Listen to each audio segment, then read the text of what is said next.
তুমি গৃহবধূ কর্তৃক ফেলার অপরাধে গ্রামবাসী মিলে আইনের হাতে তুলে দিতে চাচ্ছে।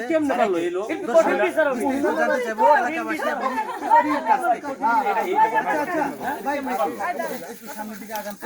আচ্ছা, মূলত ওনাকে এভাবে বেঁধে আবার আইনের হাতে উঠিয়ে দিবেন, উত্তম মাধ্যম দিলেন, এর কারণটা কি? এর কারণ হচ্ছে এই মহিলা নিজের স্বামী নিজে খুন করছে, হত্যা করছে, বুঝেন নাই? তাহলে এই মহিলাকে আমরা কি করে পারি? আমরা হাতে নাতে সবাই ধরছি, গ্রামবাসী যারা আছে তাকে বাইরে রাখছি, এর একটা সুষ্ঠু বিচার হোক, বিচার করার জন্য আমরা পাচ্ছি। কথা বুঝছেন? আর মারছে কি লিগে এগুলা? আমরা যতটুকু বুঝলাম আসলে ওনার স্বামীকে উনি নিজেই মেরে ফেলছে, বা কে বা কারা ওনার সাথে জড়িত আছে সেটাও খতিয়ে দেখার চেষ্টা করবেন। এটা তদন্ত আচ্ছা ভাবি, আসলে মূলত কোন উদ্দেশ্যে আপনি এই কাজটা করলেন?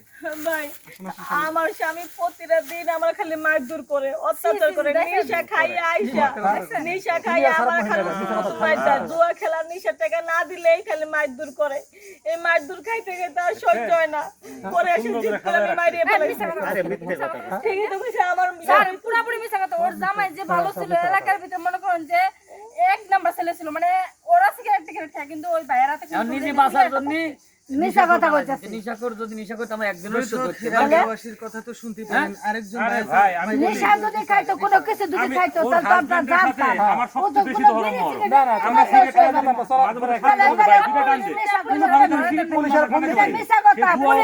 কোনো নেশাবানের সাথে জড়িত না, এটা অন্য কোনো কারণ আছে, আমরা পুলিশের হাতে দিব, এটা তদন্ত করে বের করবে। কথা তো দর্শক, আসলে কি যে রহস্য লুকিয়ে আছে এখনো খতিয়ে পাইনি, কিন্তু চেষ্টা করছি খতিয়ে বের করার। তো আচ্ছা কাকি, আপনারা তো সংসার করতেছেন, আপনাদের মধ্যেও তো রাগ গুসা ঝগড়াঝাটি হয়েছে জীবনে, তার জন্য কি এরকম? কিন্তু এই ধরনের আমি জঘন্য মহিলা দিই নাই, বলে স্বামীরে যে নিজে হাতে হত্যা করে। এই সমস্ত নারীরা যারাই শুনবে, আরো আশেপাশে নারীরা নষ্ট হইব। ইয়ার কি কাম আছে, ওরে আদালতে দিয়ে দিই। আমার কথা একটাই, যেই মহিলা স্বামীরে খুন করে এটা দেখে এলাকাটা নষ্ট হইব, সমাজ নষ্ট হইব। আরো মনে করেন যে এরকম ঘটনা যদি মানুষের দেহে পুরো সমাজটাই ধ্বংস হয়ে যাবো। এই ধরনের মহিলার থাকার কোনো অধিকার নাই। আমরা পুলিশ আইলে পুলিশ হাতে দিব, কত যে এই মহিলারে আমরা বেড়া মানুষ কিছু করতে পারি না, এর বাইরে এই যে সুন্দর চেহারা দেখা, এটার বাইরে তুলবো না। আমরা স্বামী এত সুন্দর ছিল, ভদ্রতা, সবার সাথে কোনো নিষেধ করে না। এটা মনে হয় এই মহিলাটা পরকিয়া করে মনে হয়, এই জন্য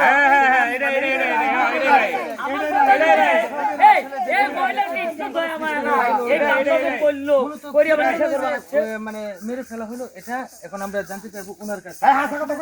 সত্যি করে আপনি বলবেন, হয়তোবা সত্য কথা বললে আপনি অনেকটা সত্য কথা বলে সার পাবি, আমরা 10 জনের সাক্ষী দিব। মিথ্যা কথা কবি আর ফাঁস। সত্যটা বলেন।